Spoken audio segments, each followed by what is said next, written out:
আপনি কি জানেন, আমরা সকলেই জানি যে হযরত আদম আলাইহিস সালাম তার পিতামাতা ছাড়াই জন্মগ্রহণ করেছিলেন এবং ঈসা আলাইহিস সালাম পিতা ছাড়াই শুধু তার মায়ের মাধ্যমেই জন্মগ্রহণ করেছিলেন। তাদের দুইজনের জন্মই ছিল এক অলৌকিক ঘটনা। এবার এই আশ্চর্যজনক জিনিসটি শুনুন। কুরআনে এই দুইজনের কথা ঠিক 25 বার উল্লেখ করা হয়েছে। যদি কোনো মানুষ নিজে থেকেই এই সবকিছু তৈরি করত, তাহলে এই ধারাবাহিকতা এবং সংখ্যাগত ভারসাম্য কিভাবে অর্জন করা যেত? এবার আসা যাক সূরা আল কাহফের দিকে। গুহার সাহাবীরা হলেন সেই সব মানুষ যারা 309 বছর ধরে গুহায় ঘুমিয়েছিলেন।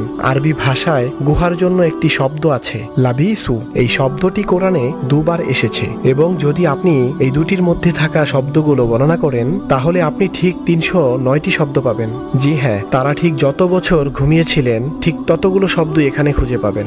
শুধু তাই নয়, যদি আপনি একই সূরায় যান এবং 300তম শব্দটি দেখেন, তাহলে তা হলো সালাহ সামিয়ান, যার অর্থ 300। আর শুধু তাই নয়, কোরআনে এমন অসংখ্য বিস্ময় রয়েছে যা একজন মানুষকে ভাবিয়ে তোলে। এগুলো কোনো মানুষের হতে পারে না। এটা তো সেই সত্তার বাণী যিনি প্রতিটি শব্দ, প্রতিটি সংখ্যা এবং প্রতিটি অক্ষর নিয়ন্ত্রণ করেন।